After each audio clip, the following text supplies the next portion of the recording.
Welcome to everyone to our second Distinguished Lecturer Series for the semester for spring 2026.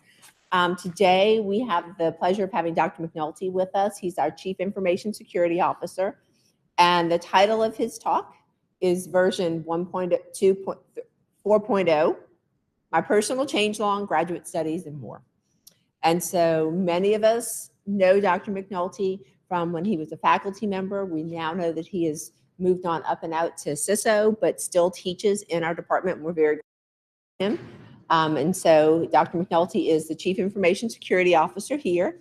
He holds a Ph.D. in cyber operations from Dakota State. And as he was working as part of the technology leadership for the university, he continues to teach as adjunct faculty in the department. His research interests include all things cybersecurity, with a heavier emphasis on education for the general public, blue team activities, and policy. And so without further ado, I'm going to turn it over to Dr. McNulty. Thank you, sir. Thank you. I'll take just a moment to put this on so that I probably blow your ears out, but that's fine.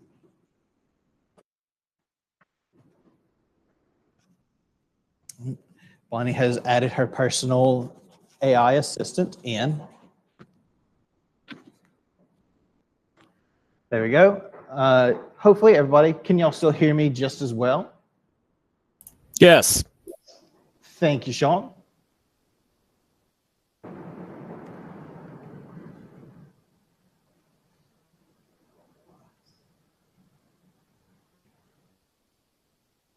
Nope, let's just duplicate the slideshow. So y'all should be seeing my slides at the moment. So again, welcome everyone, Dr. Matt McNulty. We're not seeing it yet, Dr. Matt. It's not on our screen.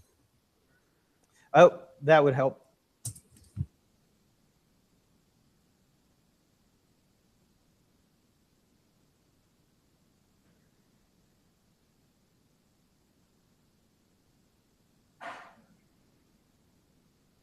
There we go. Now you should be able to see it.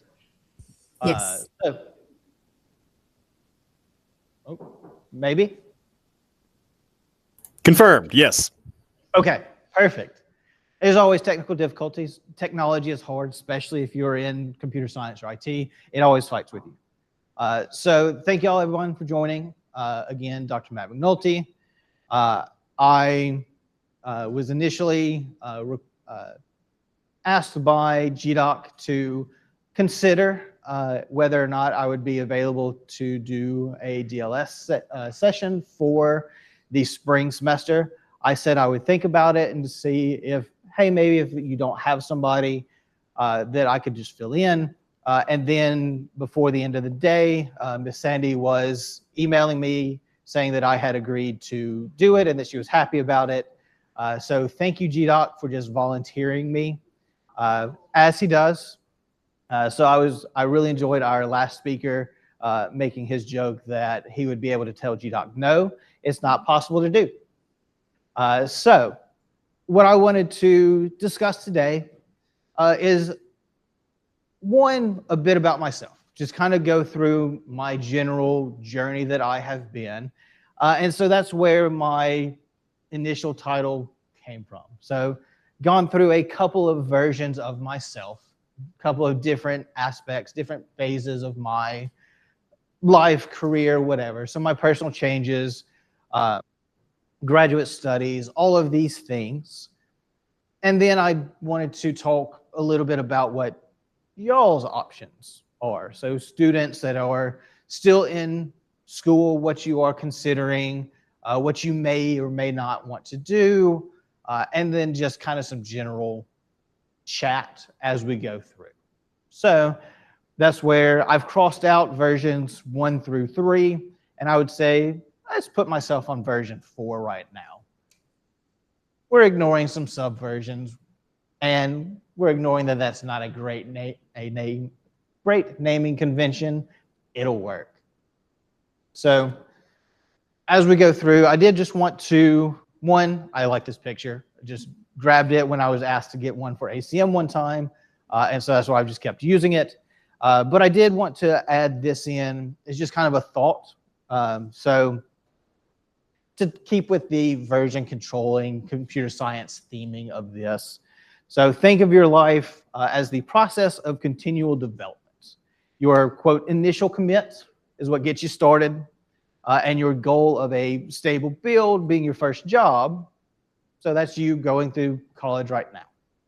However, further development, bug fixing, patching, and refactoring may be needed, including on slides that I now say I have an extra space in there, which you don't notice some of these things until you're actually going. So it happens. Before I move into anything, though, I like this quote. So this is a quote that I found, and it's a long one. It was in a Reddit AMA by a number of CISOs, but this one was from Chris Hughes. He was a co-founder of, I'm never sure how to pronounce this, but Akia or something along those lines. He's moved on further, but this is what his role. I have it printed out both on my corkboard of my office over here in CSTB, as well as another version printed out and just hung up inside of my office as well.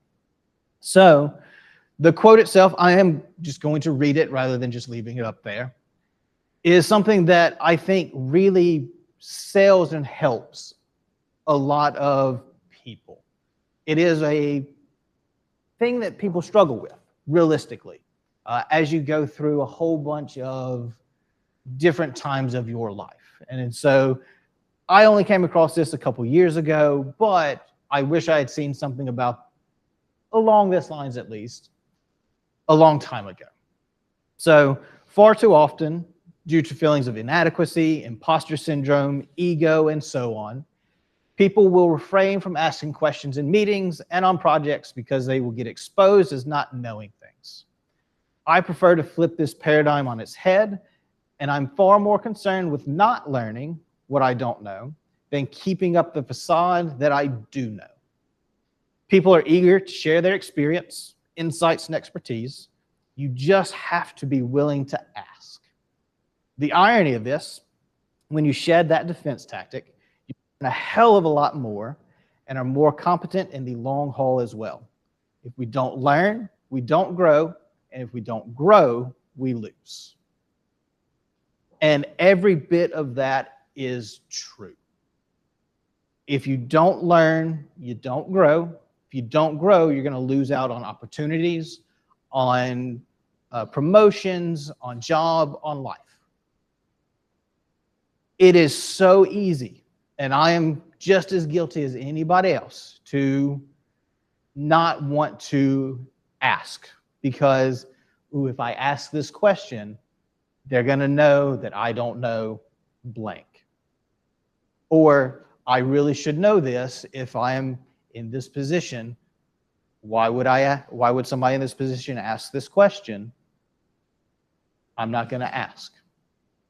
I'm going to come back to that because this is something that I actually do my best and did my best to get rid of a long time ago that I learned during my undergrad of college. So I'll share a quote unquote secret technique, and I'm going to expose people who are in meetings with me who have seen me do this, that hopefully now they don't pay attention to me doing it. But I will share it with y'all. And so I do this. I do like to flip this. I like to learn. And we see this every single DLS. Every single speaker that's come in before me, they're eager to share. They want to share with you what they do, their experiences, what they've learned, what they did right, what they did wrong. They want to share that with everyone.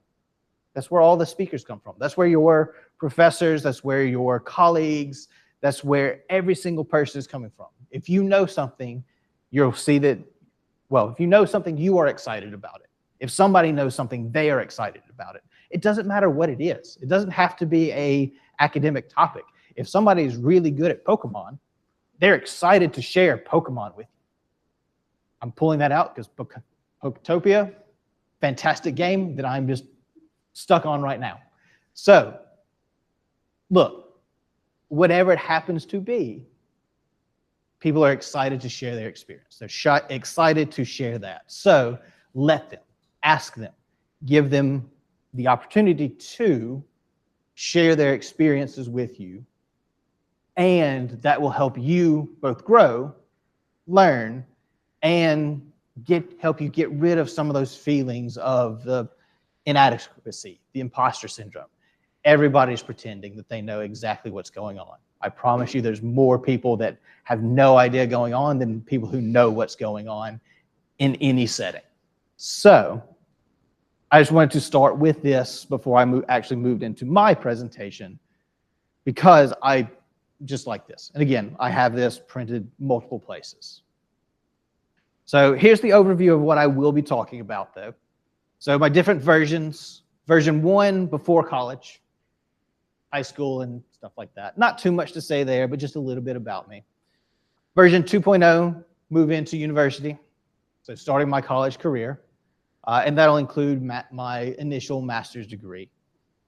Version 3.0, I've come to Southeastern and will have eventually gotten my Ph.D., or now I have, but you get the timing of this. And then version 4, my current version. Now there's obviously future changes. I have plans. I have ideas of things that I would like to do. I have things that I'm working on. And then there's you. So that'll be the last thing.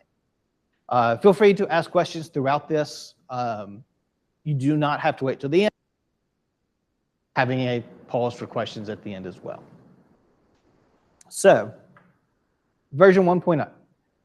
Another piece of this that I am going to say is going to be a theme is all of these are going to start with, it is fine. Because it is. Don't worry about it. So, it's fine to start with an idea, try it, and find out it doesn't work for you.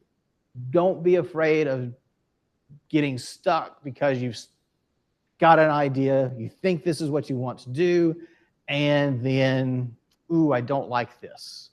But I've already put in time. I'm just gonna suck it up and go. Don't worry about it. If it doesn't work for you, fine. So for me, I didn't do great, let's say, in middle and high school. I did fine, good, but not great. I definitely coasted along. I think a lot of people do. You are able to pick stuff up fast enough that, well, I don't really want to study. I can just do fine on the test without it. I do enough to get my homework completed, but I don't spend extra time on this. Why would I? I don't need to. So I did fine. I could have done better. There were a couple of bumps, let's say, for me in my math education. Without going into too many details, let's just say that my 8th grade math, that is a place at the high school I went to where they would kind of based on how you did in that grade, your high school math trajectory was set. Either you would go into one of 2 tracks, more or less. An upper track that moved you into like the calculus and things like that, and then a lower track that was started with a little bit of remediation and then moved on, but you didn't make it as far. My 8th grade, where that was going to be happening, my math teacher was fired. I got a substitute for my class, and it was a substitute in every sense of that word negatively. We didn't do anything else math that year. And this was very early in the year. So basically everybody in my section of that just kind of got tossed into the lower track. That was fine with me at the time because I didn't have to try as hard. Fine. I got a free year basically of math and then just kind of coasted more. So I had fun. I had my high school. It was okay. But that did kind of set me back. In the end, my math wasn't great. I'm sure a lot of people can sympathize. When I finally tried to get it together so that I could go to college, math was my lowest point. My ACT for the math was what brought down my score. Otherwise, I'd have had a much higher one. Let's just leave it at that. I eventually got it up enough to where I didn't have to take remedial in college. I should have taken remedial in college. If I had to try multiple times to get to that point, I really needed it. And I eventually would go back. But that's getting a little bit ahead. That's getting to 2.0. So during my high school and getting up to that point, I thought I had a pretty clear plan planned out. So my dad is a pharmacist. His dad was a pharmacist, at least for a while. And so I was like, okay, I'll be a pharmacist. That'll be fine. And then I tried it out. Turns out that was an idea that didn't work for me. I was going to be a pharmacist until I worked at a pharmacy. Said no, can't do this, not dealing with it. Not only was that one a little bit of maybe a extreme case in that we did not close any day except for Christmas. No other holiday was a full closure. Some holidays had reduced hours. Others were still just normal days. Normal day being 8 a.m. to 8 p.m. Monday through Sunday. Sunday or Saturday a little bit longer. Sunday a little bit less, but essentially 8-hour days. I didn't always work 8-hour days. Did some. My dad, however, did a lot of 8-hour days. So I saw that a lot as I was growing up. To kind of end out this one, plans were great, but actual experience can derail them. So spoiler, Southeastern helps a lot with this. We have the project classes. You get the real world experience very early on.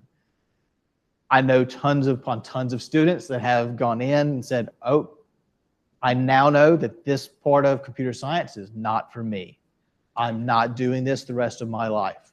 And that is a fantastic thing to learn while you are still learning, while you can still pivot, while you can still change and update and move around while still gaining an education.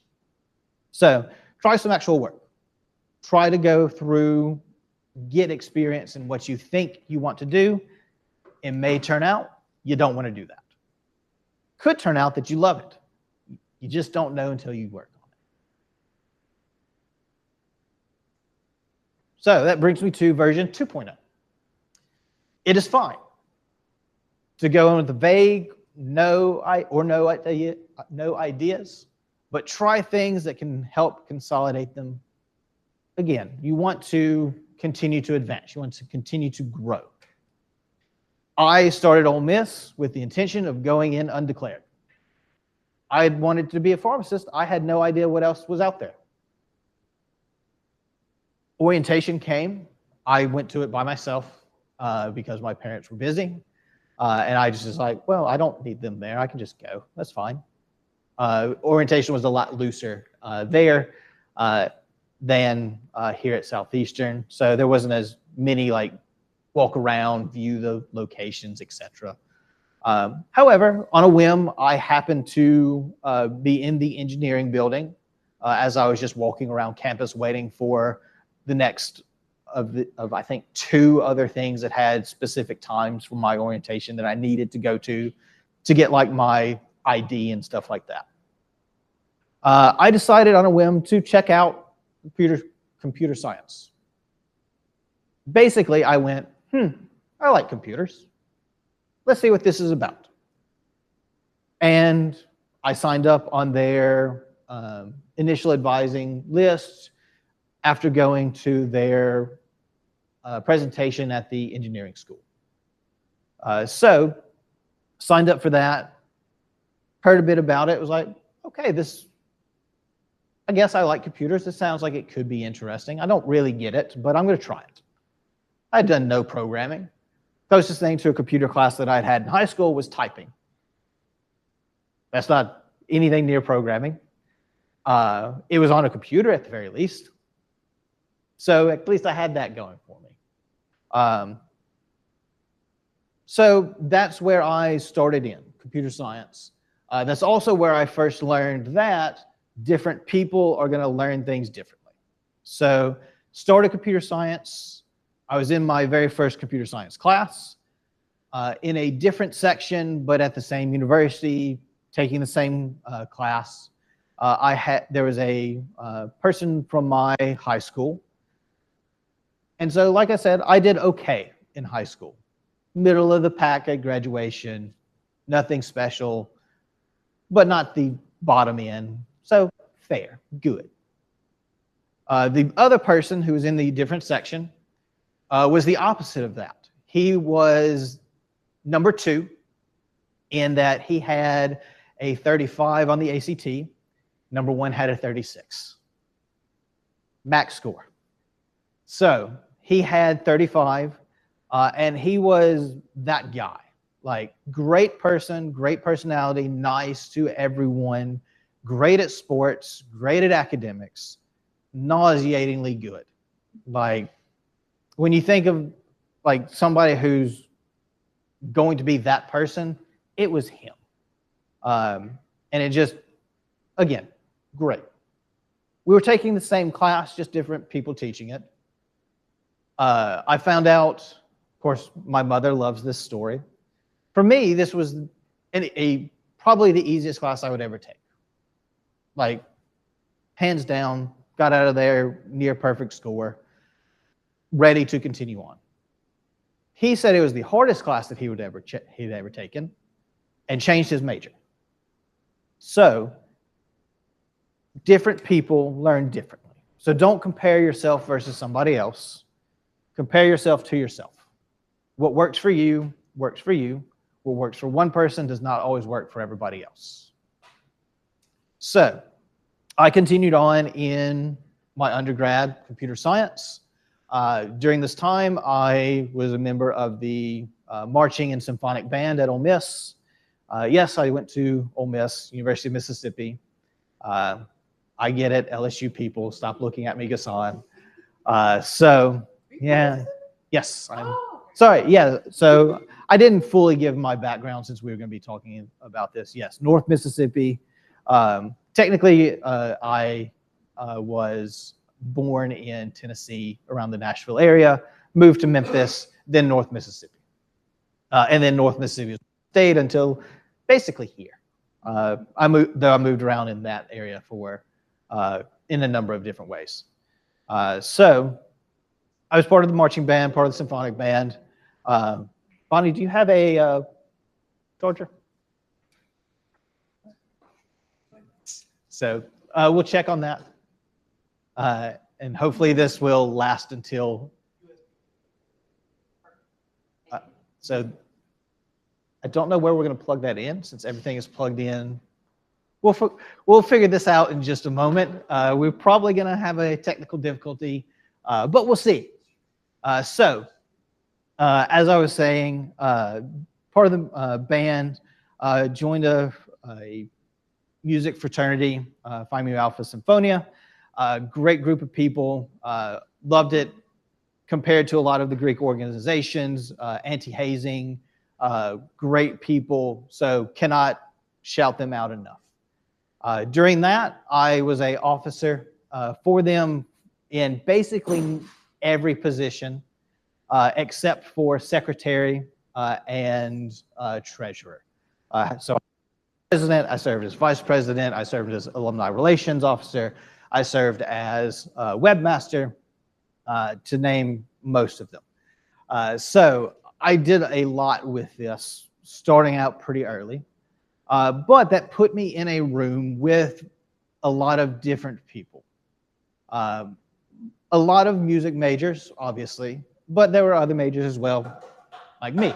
So once I got into an officer position, which I held for most of my time there, I quickly learned that not everybody is comfortable asking questions in class. Obviously, or not in class, in meetings. In class, it made sense to me. I was one of those people that I don't really like those questions, don't really like to ask questions, don't really like to do this. But I would when I needed to. However, after seeing it multiple times happen, where people wouldn't ask a question in one of our fraternity meetings or in our executive committee meetings with that's just the officers, and them failing to do something or miss out on something because they didn't quite get it. Oh, all right.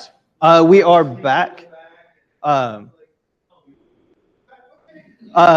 So can y'all see my slides again? Confirmed. Say that again. Confirmed. Oh, thank you. Let's see, where was I? Okay, so I believe I was saying that I was, so I'd been a officer. I was seeing people, again, in our meetings, in our board meetings that were not quite getting it. So this is where I started my secret technique, I'm going to call it, of I would be the one to ask the question to get the answer, even if I knew it already. So I have if there's a group member, if there's a team member, if there's somebody in the meeting, if there's somebody that is around that I can tell they don't quite get it. You get a feel for your team. You get a feel for those around you, your colleagues, your friends. You can tell, or you just can tell somebody wasn't paying attention to something they really needed to pay attention, and then they get that snap back and like, oh crap, what was said?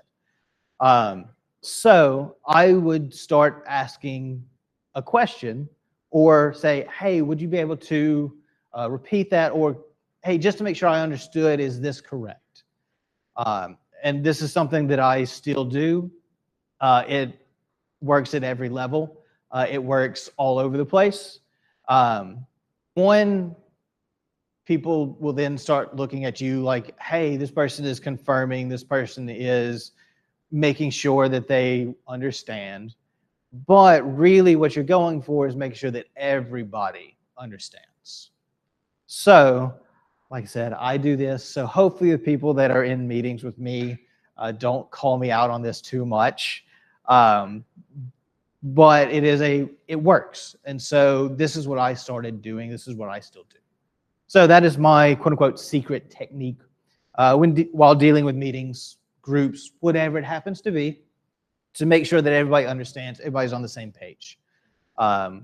You basically are just forcing the conversation back to where it needs to be to help somebody else. Again, this goes back to that first quote. You do have to shed some of that ego. You do have to, or at least change it around. You have to shed some of that defensive technique of I don't want to talk or I don't want to ask questions. You have to put yourself out there a little bit, but it's for the greater good. I'm a prideful person. I will admit it. Even if people don't see it, I have just turned that into the pride as something else, rather than it being, oh, I must know everything. I must be the one that is that can take care of it all. It is, I'm the one making sure that everybody else understands. That type of thing is more of what I go for. That is what I am looking to get out of a lot of those types of interactions. So it's a change. It takes time. It's not a just flip it, switch, and you go. But that's something that can help. And it could be, hey, I got this recording for you. Hey, took these notes to make sure that you understood. Pass it along. You don't have to necessarily even call them out as like making sure that you understand about this. It's, hey, I took this. Did you hear the same thing? Or, stuff like that. Did you get this same thing out of the meeting, out of the class, out of whatever it happens to be? That I did. And so doing that will, again, now you are not just somebody who's helpful, but now you are seen as a little bit more. You can go a little bit further. You may get put into more leadership positions. That's where like I said, I was the vice president, the president for my fraternity. There's a reason that people were confident enough in me to give me that responsibility. It is a lot of work to be the president of a student organization. There's a lot of stuff that you're supposed to be doing. There's a lot of stuff that you need to take care of. And so going through that, or really any officer position, is important. And you need to make sure that you are a person that can, one, handle that and know when to say no as well, but that you can take on those things. So that was kind of my undergrad. I did take, because of my poor math, 5 years to finish out. It definitely helped that for a while I did live with a math major and a chemistry major. And so we were able to take some of the upper level math courses together. That definitely helped. But I definitely could have done it myself. It wasn't until a very late math course that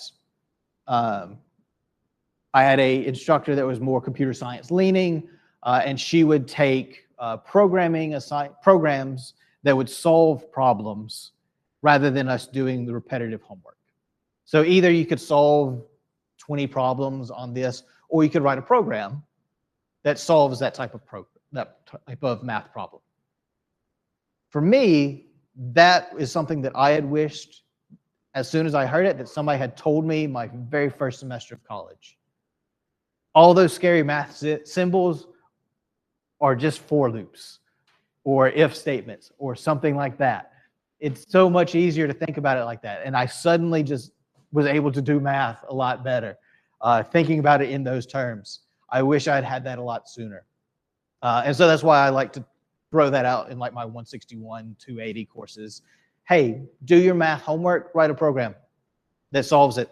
One, you've got some way to check it. Two, now you understand the process behind it. You can repeat that. When you get to the test and have to show your work, you just walk through those step-by-steps that you've now written a program to do. So that was another piece that, again, really helpful to learn. I decided to try grad school because I didn't know what I wanted to do. Unlike Southeastern, the only real project or industry connection course that was there, and it was fairly loose. It was not forced to be group-based, which would have helped, but was not. So I worked on my own. It was industry partners in not as good of a fashion, but a way. There's just a list of projects that had been proposed by industry or by individuals, and we just got to pick from it. I met with my sponsor once, maybe twice before the final. Other than that, no real connections made, no real back and forth. It was just, here's the project, here's the idea of what you need to do, go. I did it, it did fine. But that was, again, not as great as what you get here. So didn't know what I wanted to do, decided, okay, well, I'm in school already, let's just go to grad school. So my last semester, I tried a graduate course to go ahead and get started, which is something you can do here. If you want to go into our grad program or any grad program, take a graduate class your last semester, especially if you need to fill in some hours.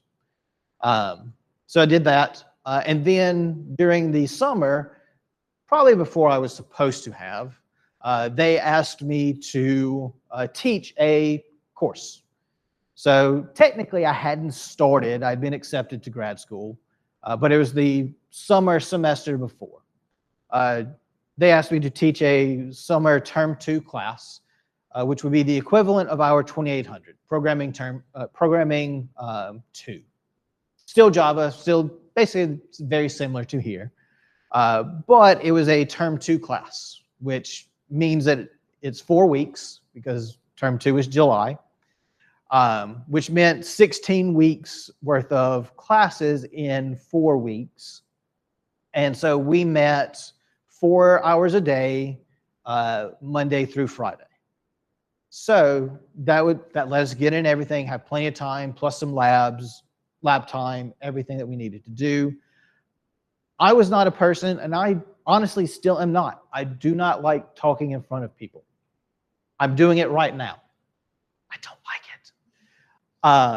I do it all the time, but it's not my personality. It's not what I like to do. So when I accepted doing that. I was like, okay, I'll try it. It's a short semester. It's 4 weeks. Even if I don't like it, it's not that long.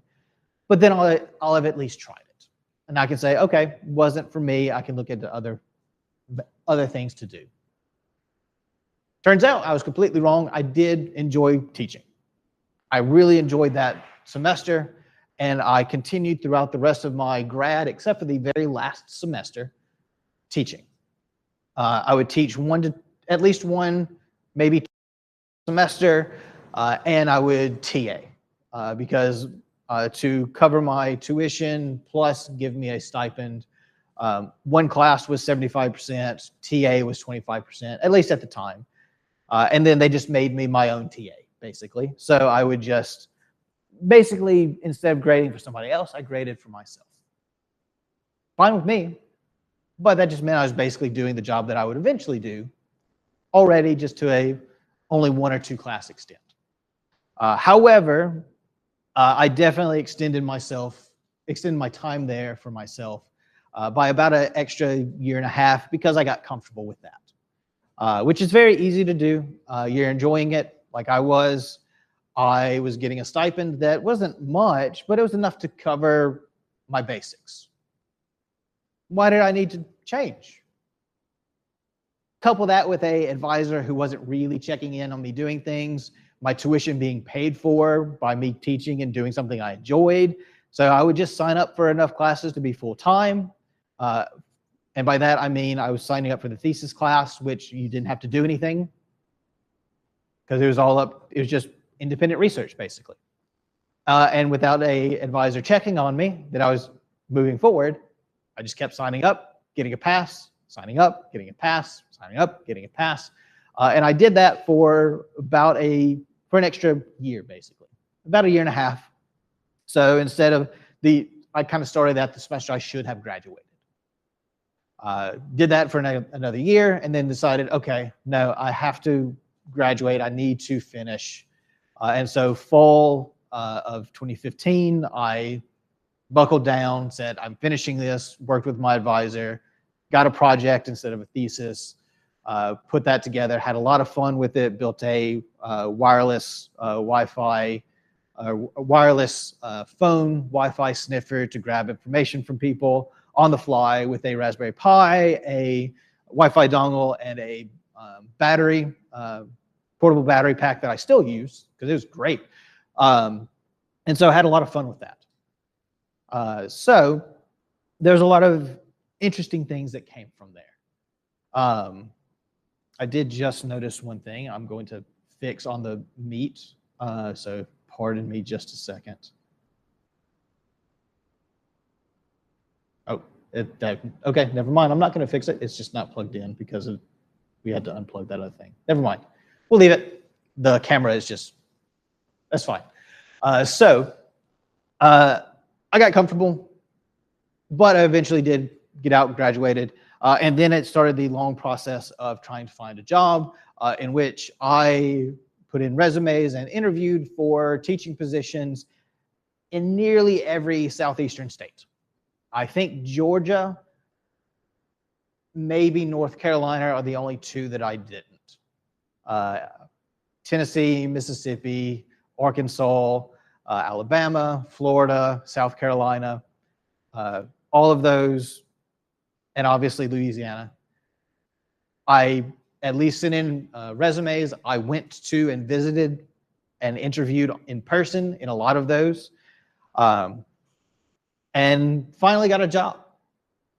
Ended up with 2 places that were moving to give me an offer at the same time, because of course that's how it works.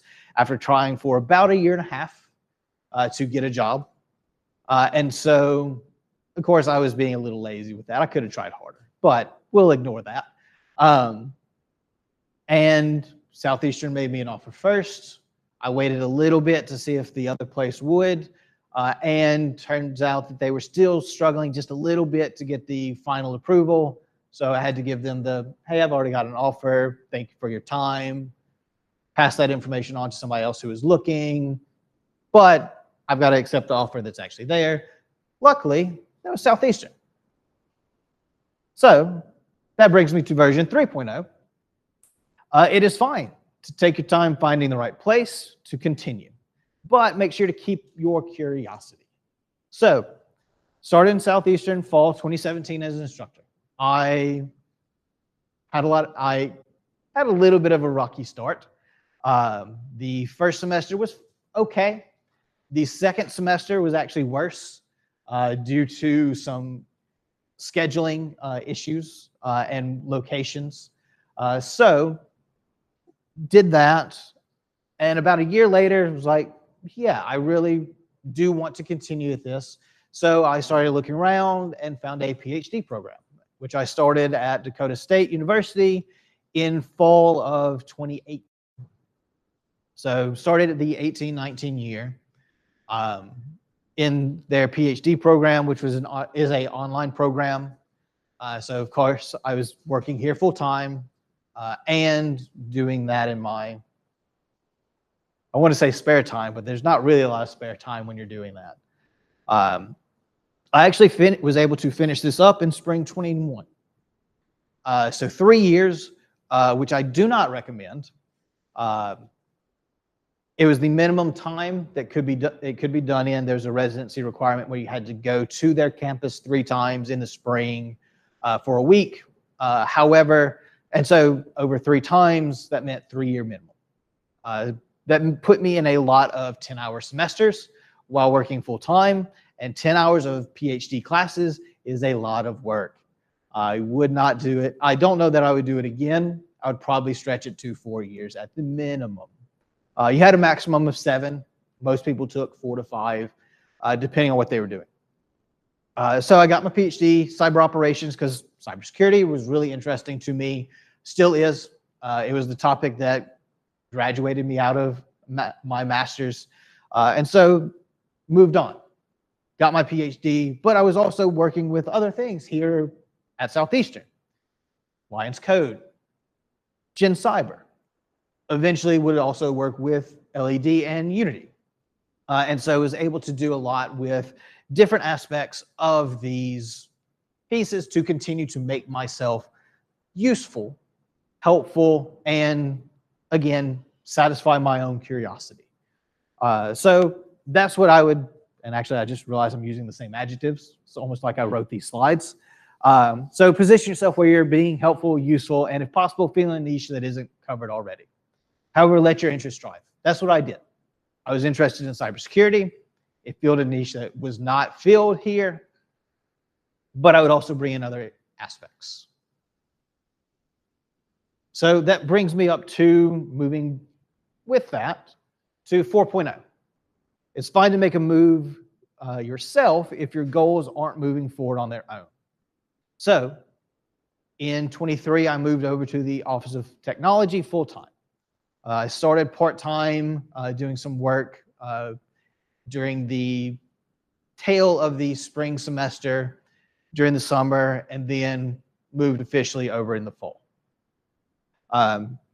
Basically, I wanted to move up to a tenured position. That did not seem to be happening. Had waited for a while. I wanted to stay here, but I needed to make a change. My goal, I wanted to move forward. This was a path forward that kept me in my area, so I moved over to be a security administrator for the Workday project, especially with the student implementation, and it kept me in cybersecurity, kept me in my interest, but it also let me keep teaching. It kept my interest. I was able to keep working on things. In the fall of 24, I agreed to serve as interim CISO after our first one left. I did not plan to take the role. I was taking it part-time, or not part-time. I was taking it to get some experience, to see what it was about. But my goal was always, and still really is, to return to teaching. So I was like, okay, yeah, I'll hold this position. I'll work with it. I'll keep it moving forward until we hire somebody. A year later, we still had not been able to hire somebody. We did another search, and this time I decided I would put my name in, and I was entrusted with the role. So I did at least a good enough job that people felt that I was right for it. I was asked several times at the previous searches, why I was not by a couple of people. I at least felt pretty confident that people were happy with the job I was doing. There's definitely, going back to that first slide, or the first quote, a lot of imposter syndrome. I'm learning on the fly a lot of things. I will always freely admit that. I don't know everything. Doing my best. So that is what I ended up taking up at the very tail, literally the tail end of last year. It was the day after staff left for Christmas break that I was officially hired. So I didn't really start until the beginning of this year. And I'll keep moving forward with my interests. This right now fits super well. Really interested, love it. I'm having a lot of fun. It's a lot of work, a lot of stress, very time consuming, especially stressful when I'm in a meeting and somebody starts writing on my door and interrupting me, GDoc, but interrupting my chain of thought, you know, that sort of thing. But it's also a lot of fun. And I still get to poke back and forth with people around, have fun. So with that idea of moving forward, future changes, looking forward, it's fine to never be quite ready to, quote, sit still and call it where you are, call where you're at good enough. So again, I could say where I'm at is good enough. I don't think it is. Now, I would say Southeastern, good enough. But there's other stuff that I still want to do. So I still want to accomplish a lot for myself, both my job and just, again, myself in general, in that sense. There's other stuff that I want to do. There's certifications I'm working towards. There's things that I would like to accomplish. There's goals that I have that I want to achieve. I continue to work for the CS department. I enjoy that greatly, working with students here and throughout the university as a whole. I would love if I had some extra time to work more on game development. That Unity course was very fun. I've had a lot of fun with Unity, still getting to play around with it, but I don't have a lot of extra time to actually dive into some of those projects that I'd like to right now. So hopefully at some point I can. And I did mention it already. Eventually I would like to be a full-time faculty member again, but not yet. There's still plenty in this role that I can gain, grow, learn, and that again is the goal. You want to gain, you want to learn, you want to grow. So, it's fine. Don't worry about it. Whatever you're doing right now, it's good. What comes next? Well, Miss Sandy's here, so I would be remiss if I did not mention Tech Connect is next week. She's in the meet. Don't look around in the room. So internships and jobs, great. Tech Connect, go to it next week. 9 to 1 in this building, CSTV. Graduation, that may be what your goal is. Finish out, get your degree. But be thinking about what comes after that. Graduation, again, you're getting towards that, quote, stable build, but you want that job to really get there. Graduate school, is that what you may be interested in? Do you want to continue on into computer science? Do you want to go into something that's a little bit more specialized? Do you want to find a different field completely? Do you want to pick up something that will augment your computer science degree? I'm going to use those interchangeably. There's a lot of options for you. Obviously, I'm going to sell our computer and network administration degree. We have that here. And again, like I said, your last semester, you can take a graduate class. If you want to go ahead and just try out something in the degree, if you have the time, perfectly good opportunity to do so. Again, graduate school is not for everybody. Maybe what you want is some certifications. Again, certifications are a bit more specialized. They're getting you to very focus in on a topic. I'll always say degree versus certifications. Degree is breadth.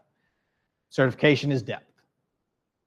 Certification dive very deep on a single topic. or a single discipline, whatever it happens to be. Degree, very wide, but gives you a lot of opportunities that open up with that. So both have their place, both are very useful. So you have a lot of options. This is the path that I took, including the intermission. I feel like that was apt, bless you, that I definitely took a couple of intermissions, but that is fine. So this is what you can do. This is some options for you, what you can potentially accomplish, what you can go through and do. So I've included my LinkedIn. There's a QR code, or it's m-mcnulty. My email is there as well. So if you ever have questions, feel free to email me. Feel free to add me on LinkedIn. Feel free to stop by my office. Sometimes I am over in my, since I am CISO, or as Powell says, CISO, I have to bring Powell into this. He's great. I do have a Dyson office. I'm over there sometimes. However, I like to keep my CSTB office 3023. As always, look for the duck on the corkboard. That's where you can find me. If you're looking for GDoc, go past the duck. If you're looking for COSM, if you reach the duck, you've gone too far. So just a couple good little road mark when you're looking for people. But that's where you can find me a lot of times. That's where I like to just hang out, do my work with my door open. Just feel free to drop in. As long as I'm not busy and not in a meeting, which are sometimes very, very frequent. But as long as my door is open, feel free to just pop in. Glad to answer any questions, glad to help, whatever I can do. So, are there any questions? Yes.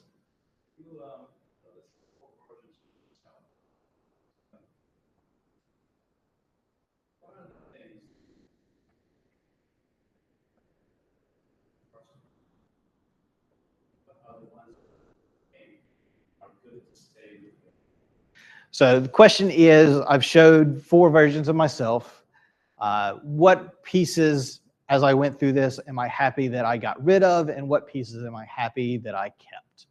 So I'm definitely happy that I got rid of, not all of, but at least some of my, I'll call it shyness, but not as great of ability to be in front of people and speak. I still, like I've mentioned, I don't like it, but I can do it, and I do it all the time. I'm doing it right now. It still is a bit nerve-wracking. It's still draining to me, energy-wise. I'm not one of those people that gets really invigorated by this to then go out and tackle the day. I'll want a nap once I'm done with this. I won't get it, but I'll want one. So I'm really glad that I've gotten rid of that. However, I am also glad that I've kept some of that. But I also am glad that I kept a lot of the things that I've learned along the way. I am glad that I've kept the fact that I know that not everybody learns the same, because I saw it firsthand. I know that I need to set expectations differently for different classes or for different people. I need to work differently with different individuals. I'm glad that I kept my ability to work with people without really thinking about it too much. I met a ton of different people throughout my college career. Some friends that I kept, some that needed to be tossed away. So same idea. But that's 2 of the things that I'm glad that I got rid of and kept. Yeah. You looked out in the audience and saw this striking, handsome guy with a really righteous mullet, and you recognized it and said, that is Matt McNulty, 22 years old. What would you, I mean, the student's name is probably pretty close to the average age. What would you tell yourself, your 22-year-old self, other than getting rid of the mullet? What would you tell them? What advice would you have for yourself at 22? So the question is, what advice would I give myself as I looked out in the room and basically saw a version of myself that's older and for some reason has a mullet? I never had a mullet. I did have long hair at one point, but it was not a mullet. I just want to make that clear. I don't want mullet allegations. So it's a really great question because it's really easy to think back and have just I tell myself to invest in Bitcoin because that would be around the right time frame, or to be on the lookout for X trend. But realistically, I don't know. It's hard to say because I am happy with where I ended up, and I don't know what changes, if I had made them, would put me in a different place than being up here talking. It's definitely, I think what I've mentioned throughout this are the ideas that I would like to have known.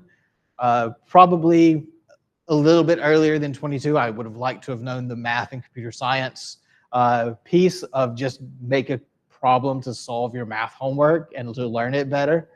I definitely would have told myself to look for an internship so that I could try out more pieces of computer science and not gotten to the end of my undergrad with no idea whatsoever of what I wanted to do. So there's definitely, I would say, actual things that I would tell myself. Whether myself at 22 would have acted on those, that's a completely different question. But that's what I would say, is try out what you think you might like or what you think you don't like and just confirm it.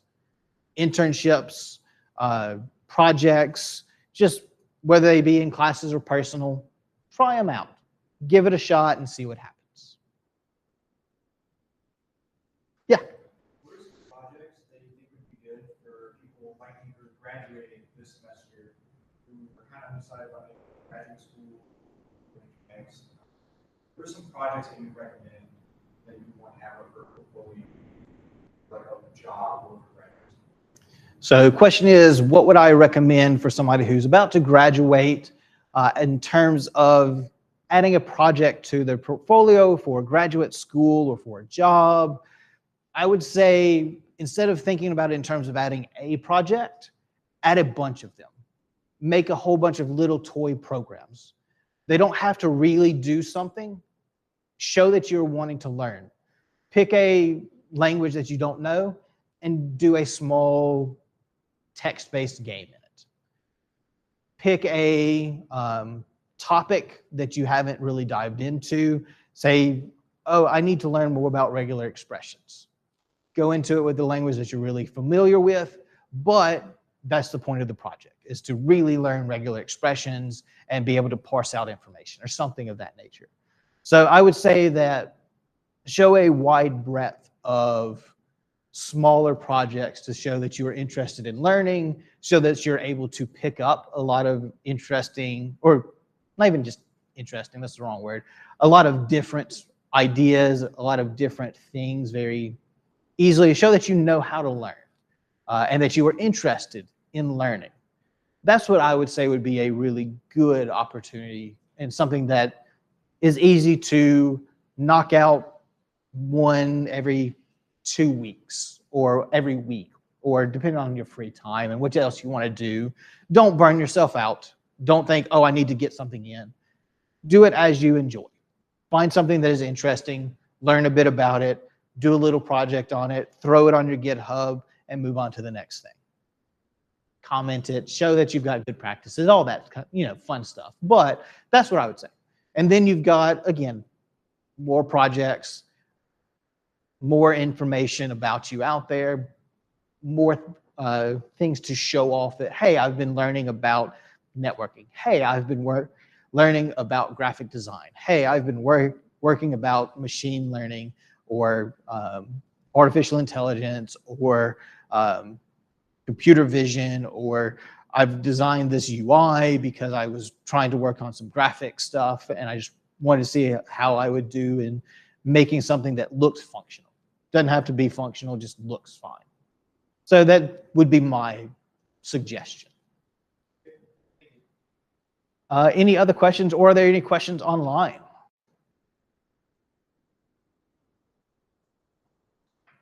I will jump over to the Meet just to see. Does not look like we have any. And so I will do a last call. And with that, thank you all very much. And I hope you all have a great day. I will turn this back over to Dr. O'Shea.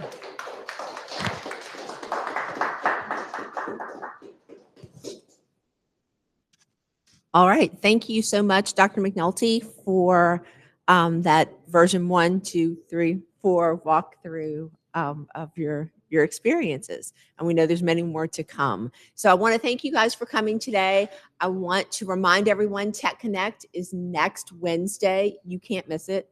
They take over the building. You can't miss it. But make sure that you are ready, you know, when you come to the building.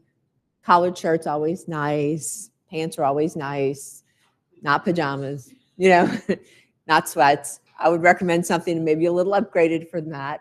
But make sure you've got your resume, you're good to go, some good questions. You know, be sure to introduce yourself, use those professional skills we talk about and offer to you as part of our classes. Even if you're a freshman, sophomore, it's never too early to go to Tech Connect, to practice introducing yourself and just to let the companies know, hi, my name is, I'm a freshman majoring in computer science, information technology, whatever. What opportunities does your company offer? And what should I be focused on in the next year to be ready to have that opportunity, right? So just a basic question. If you can get over something like that, just get out of your comfort zone sometimes enough to say that, they'll take the floor and they'll lead you and guide you from there. And the conversation will flow beautifully. GDoc will be there. I think Dr. McNulty will be there. Most of the faculty will be there. Grab one of us when you see us. We'll be there to help you mingle and introduce you to the different companies. Very important. So make sure you take advantage of that. Next month, our DLS speaker will happen on April 16th, I believe it is, which is also the crawfish boil. Very important that everybody attend the crawfish boil. If you're not a member of ACM, you'll have the opportunity to join ACM that day. All of our majors should be in ACM, y'all. It's a great networking site. It's a great way to grow, to meet others and start networking for your future. So we highly encourage that. Other than that, again, thank you guys so much. And we will see you in April for the next DLS.